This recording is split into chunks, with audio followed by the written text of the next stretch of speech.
Blair Forest, a place even the locals avoid, became the center of a chilling legend known as the Blair Witch Project. No one can truly understand why this forest holds such unexplainable, terrifying stories, or why so many people have mysteriously vanished without a trace. But a group of film students decided to face these mysteries, hoping to uncover the truth behind a legend about a mysterious witch who once lived there. The three students, Heather, Josh, and Mike, arrived in the Blair region with a simple goal: to make a documentary about the terrifying folklore surrounding the forest. They had no idea that this journey would lead them into an experience unlike anything they could have imagined. What they encountered in the woods, the things they saw and heard, would force them to confront a terrifying truth: that perhaps the stories of the Blair Witch were not just fictional. This forest, known as the Witch's Forest, has been the site of mysterious events for centuries. It is not just a wild area filled with dense trees, but a place hiding secrets that have been forgotten for many years. Many people and seekers of truth have gone missing while venturing into the woods. And in all the stories, one name keeps recurring: Ellie Kedward. Ellie Kedward, a woman who lived in the town of Blair in the late 18th century, was accused of being a witch after a series of strange occurrences began to happen in the village. Children fell ill, animals mysteriously died, and odd phenomena seemed to occur around her home. In the end, Ellie was exiled from the village and taken deep into Blair Forest, where she was believed to have died. But according to the locals, Ellie's death was not the end. They say strange happenings continued in Blair Forest after she vanished. Ghostly apparitions at night, eerie laughter echoing, and sometimes vague shadows seen moving through the woods as dusk fell. These stories became legend, and from then on, the forest bore the name Witch's Forest.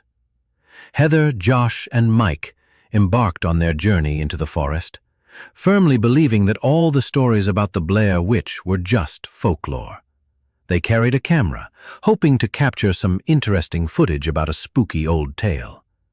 But from the very beginning, they began to sense that something strange was waiting for them in these woods.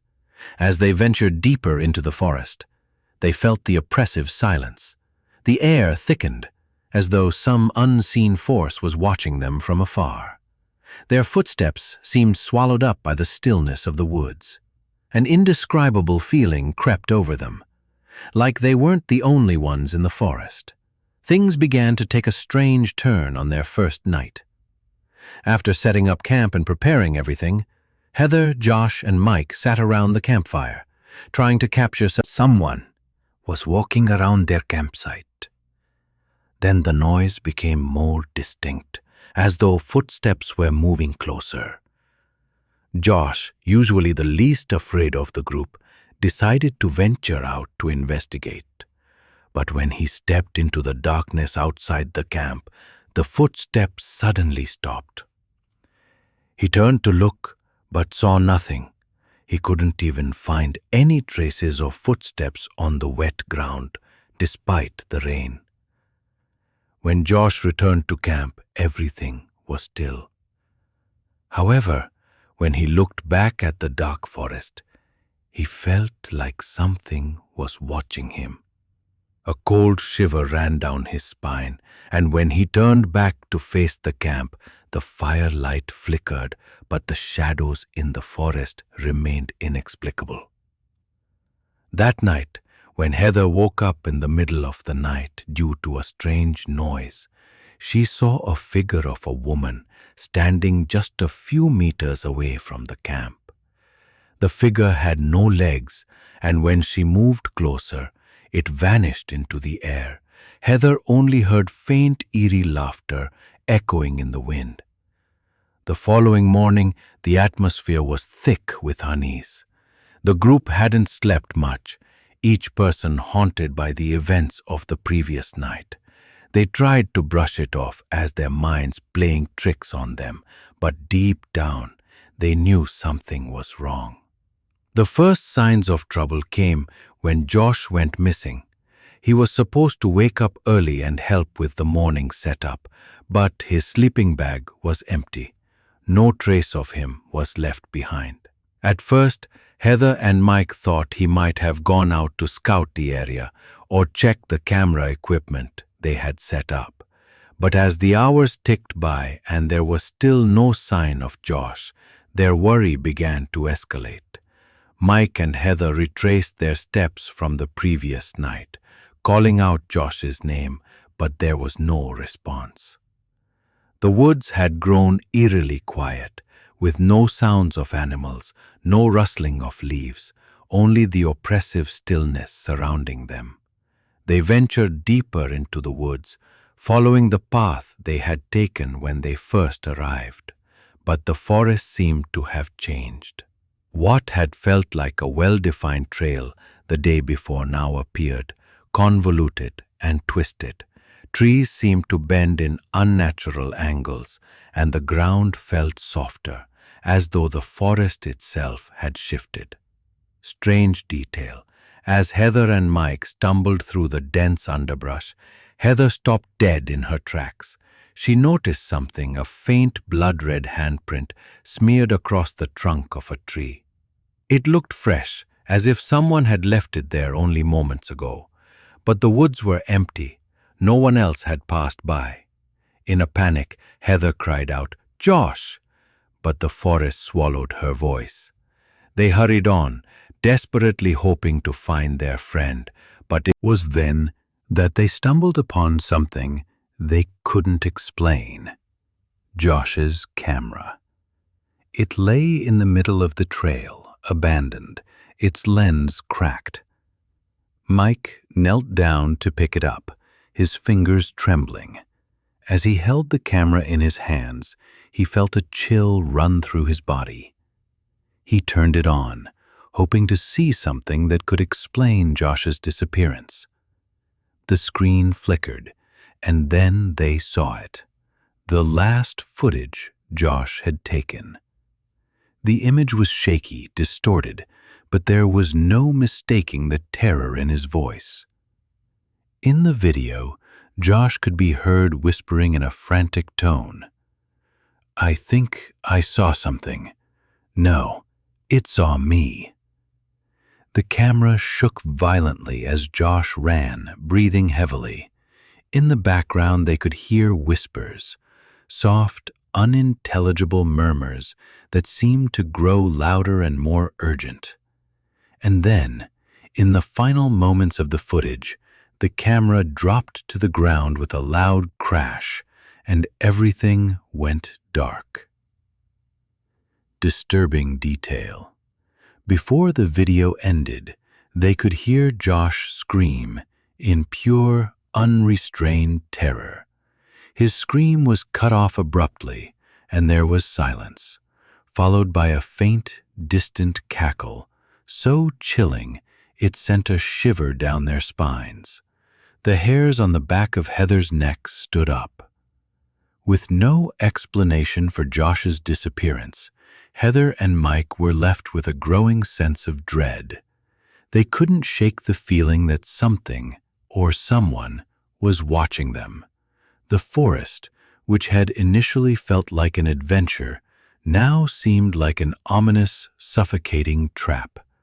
Their panic only intensified as they realized that they were completely lost. The paths they had walked on earlier in the day seemed to lead them in circles. They tried to mark trees with tape, but each time they circled back, it was as if the forest had erased their markings. The deeper they ventured, the further they were from the reality they had known before. As night began to fall, the oppressive atmosphere thickened. The whispers from earlier seemed to return, only now they were closer. Heather's eyes darted nervously, trying to locate the source of the voices, but she saw nothing. The noises grew louder, swirling around them like the wind. It wasn't just the sound of whispers. It was the sensation of being followed. Every crack of a branch beneath their feet, every rustle in the leaves, felt like it was a step closer to something that had been lurking in the shadows all along. The forest itself seemed to be alive, breathing with them, pushing them deeper into its heart. At this point, Heather and Mike had no choice but to find shelter, pressing in on them. She reached for the camera again. But before she could speak, Mike grabbed her arm, his face pale. "I saw it," he whispered, his voice trembling. "I saw someone watching us."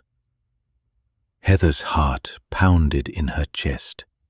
She turned slowly, her gaze scanning the woods, and there, barely visible between the trees, she saw it. A figure, a shadow, standing just at the edge of the firelight. She couldn't make out details, only the vague outline of a human form. It stood there, unmoving, as though it were waiting for them. The terror was palpable, and as Heather and Mike's sanity began to unravel, they made a decision. They had to leave. But the forest seemed to mock them, pulling them deeper into its web. The more they tried to escape, the more they found themselves drawn to the heart of Blair Forest, unable to break free from its grip. As they began to pack up, Heather noticed something odd. There were small symbols carved into the trees surrounding them, strange geometric patterns that resembled ancient runes. She had never seen anything like them before. It felt as though they were trapped in some sort of ritualistic game, and the forest was playing its hand, leading them deeper into its nightmare. Heather and Mike, now consumed by fear, knew they couldn't keep going like this. They needed to find an exit, but every step seemed to pull them further into the depths of the forest. They'd lost track of time. The sun hadn't fully set, yet the forest was shrouded in an eerie twilight. The trees towered above them, casting long, stretching shadows that seemed to move on their own. They had been wandering for hours, perhaps longer, when Heather stopped, her eyes scanning the surrounding trees. "Mike, look." She pointed to a patch of the forest floor. At first, Mike didn't see anything, but then his heart skipped a beat. On the ground, almost hidden beneath the leaves, were small piles of sticks, carefully arranged in a crude pattern. "What the hell?" Mike muttered. The sticks formed a symbol, almost like an ancient rune, but it was clearly made by human hands. A sense of dread swept over him. Do you think this is part of the ritual?"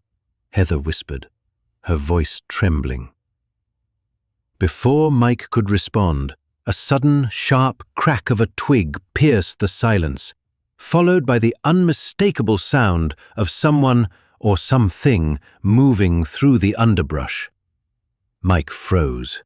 He grabbed Heather's arm tightly, pulling her toward him. "Did you hear?" Was shaking, unable to speak, only pointing with his trembling finger. There, emerging from the shadows, was a figure. At first it looked like a person, but as it stepped closer, it became clear that it wasn't human. It was too tall, too thin, with long gangly limbs that twisted unnaturally as it moved. Its face was covered in shadow, but Heather could make out the faintest outline of something. Eyes, deep and hollow, staring directly at them. Before they could react, the figure vanished as quickly as it had appeared, melting back into the blackness of the forest. The whisper stopped. A thick silence hung in the air. "Well, what was that?" Heather stammered, her voice barely a whisper. Mike didn't answer. He was already moving, grabbing Heather's arm and pulling her forward. "We need to get out of here, now." But the forest seemed to have a different idea. The trees closed in around them. The paths twisted and turned in unnatural ways. No matter how far they walked, they could never seem to escape the labyrinth of the woods. With every passing moment, the air grew heavier. They could feel it now, the suffocating weight of something else, something watching them. It wasn't just the forest. It was the forest and something else. Something that had been in the woods long before them. As they trudged on, their panic began to set in. They argued, accusing each other of making wrong turns, but deep down, they both knew it wasn't their fault. They were no longer in control. The forest was alive with an unseen force, and it was toying with them. The ground beneath their feet seemed to shift, making every step feel unstable, as though the very earth was shifting around them. Their breaths came faster, more erratic. The further they ventured, the more oppressive the air became. The trees seemed to close in on them, their branches reaching out like fingers, brushing their faces as they passed. It was when they reached a small clearing, barely illuminated by the faint light of the setting sun, that the worst thing happened. In the center of the clearing stood a large twisted tree. Its gnarled roots rose from the ground like skeletal fingers, and its bark was etched with strange, indecipherable symbols. Surrounding the base of the tree were piles of stones, arranged in a perfect circle. "No," Heather whispered, backing away. "No, no, no, this is wrong. This is where it all started." Mike moved forward, ignoring the terror that gripped him. He kneeled down to inspect the stones. As his fingers brushed against one of them, a sharp crack echoed through the air. A strange energy seemed to pulse through the ground, and in that instant, the world around them seemed to distort.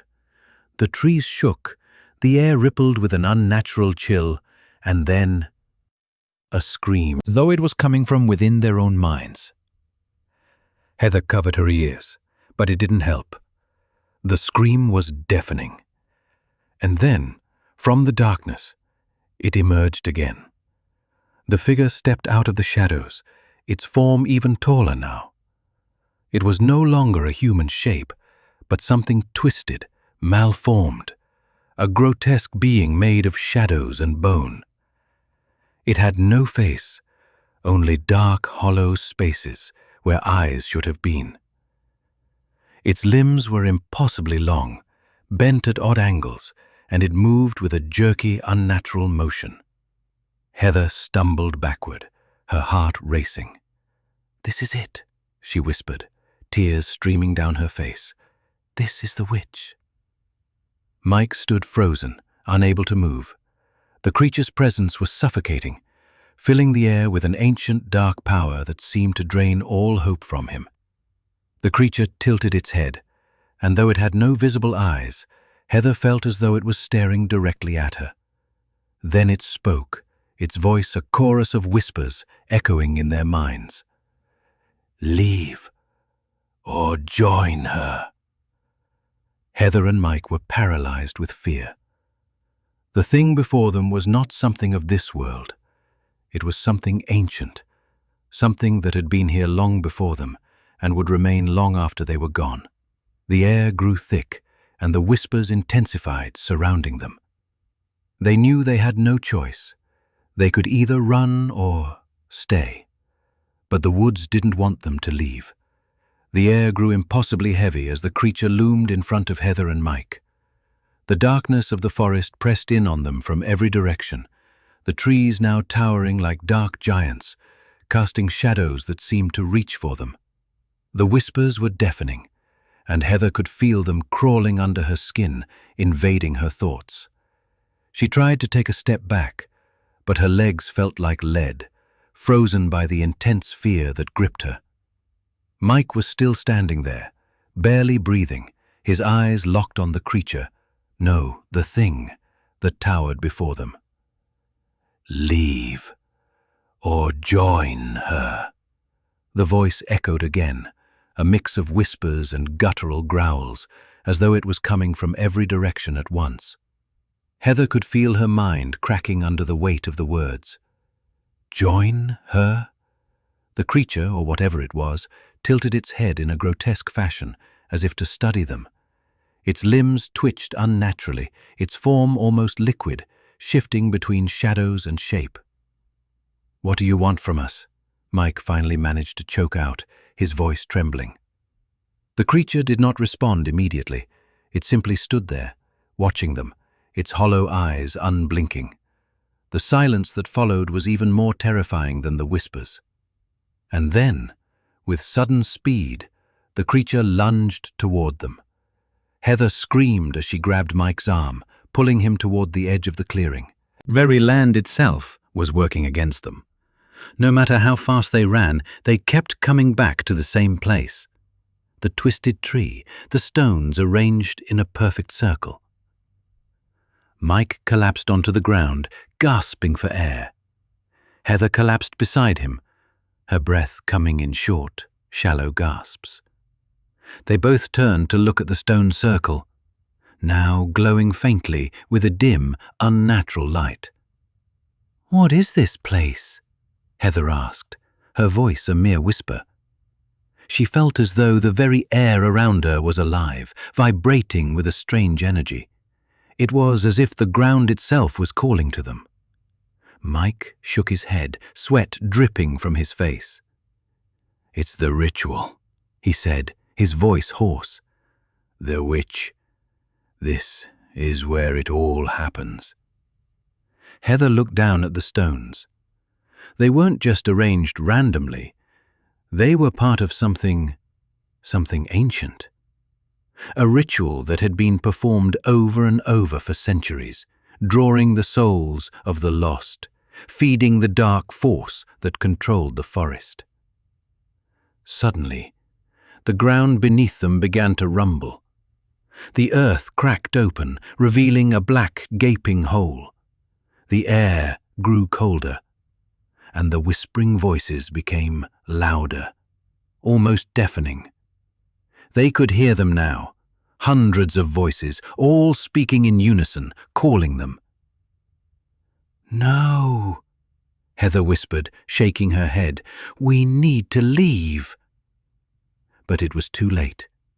The darkness had already claimed them.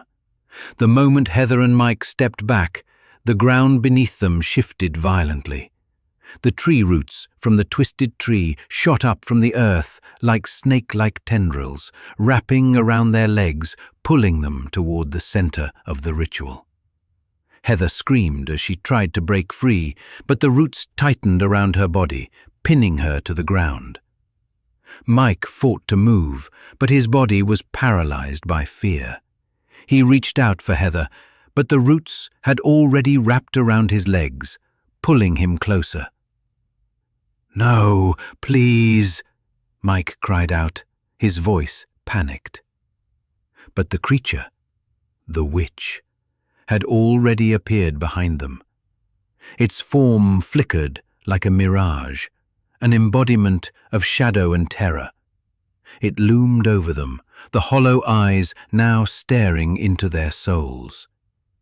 The witch raised one long, bony finger and pointed at them. "You are mine." In that moment, Heather felt a coldness spread through her chest, as if her very soul was being pulled from her body. The darkness enveloped them, suffocating them with its weight. Their screams merged with the forest's whispers, a cacophony of fear and despair. Suddenly, the ground altar bathed in an unnatural light. It was the place where the witch had drawn her power, the place where the ritual was performed. She saw shadows moving around it, hundreds of them, lost souls who had wandered into the forest never to return. They were all trapped here, in the witch's grip, their spirits bound to the earth for eternity. The witch's laughter echoed through the forest, a sound that pierced their souls. "You are no different. You will stay here as they did, forever."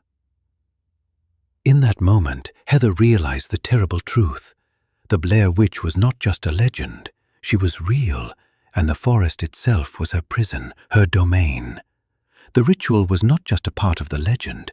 It was a continuous cycle. Every soul that entered Blair Forest was doomed to become a part of her dark kingdom. And now, Heather and Mike were trapped too. There was no escape. The forest had claimed them, and there was no way out. As the darkness closed in around them, Heather felt a final chill run down her spine. She was no longer alone. She was one of them. The camera cuts to black, the final image a blur of shadows, whispers, and the twisted branches of the trees. The last thing we hear is the sound of the witch's voice echoing through the forest, calling to the next lost soul to wander in. "Come to me." The screen fades to black, leaving behind only the haunting sounds of the Blair Witch's curse, a curse that will never end. The darkness of Blair Forest is impenetrable. The sun no longer exists in this place. The whispers of the lost souls echo through the night, but there is no escape from their chorus. Heather and Mike are now part of the forest, their bodies no longer their own, their minds shackled by the witch's dark power. Days pass, maybe weeks or months. Time no longer matters. They are trapped in a waking nightmare, doomed to wander, never to find the way out. The forest has a life of its own, a life that feeds on the souls of the lost. And now, Heather and Mike have become part of that eternal hunger. Mike's voice echoes in the stillness. He had not spoken for what seemed like an eternity. "Heather, is it really over? Are we dead?" Heather cannot answer. She tries to move, but her limbs feel heavy, stiff, as though they belong to someone else. She tries to scream, but no sound escapes her throat. The witch's power has seized them completely, and all that remains is the cold, gnawing feeling of being watched. But they are not alone, not truly. Out of the mist, a figure approaches. At first, Heather thought it was just another shadow in the forest, another illusion created by the witch.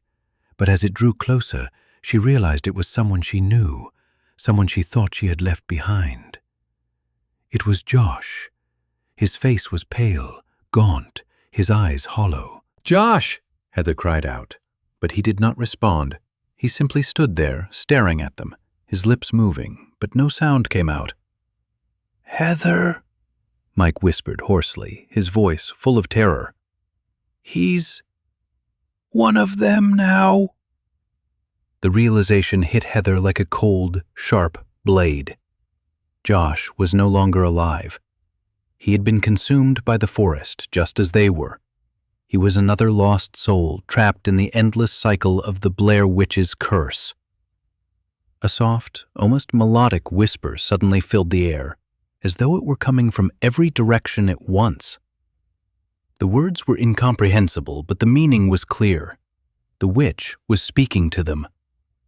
"You are mine now. You will never leave. You are the new servants of the forest." The air grew colder, and Heather's vision blurred. She could feel her body slowly being consumed, her very essence being drained by the witch's power. She tried to fight back, tried to scream, but it was no use. She was bound to the forest, bound to the witch. The forest itself seemed to pulse with life, its roots twisting and writhing beneath the earth, pulling at their bodies, sinking deeper into the earth. The trees bent unnaturally, their branches reaching out like skeletal hands, as though they were claiming their next victims. In the distance, Heather heard the sound of footsteps, but these were not the footsteps of any human. They were slow, heavy, dragging.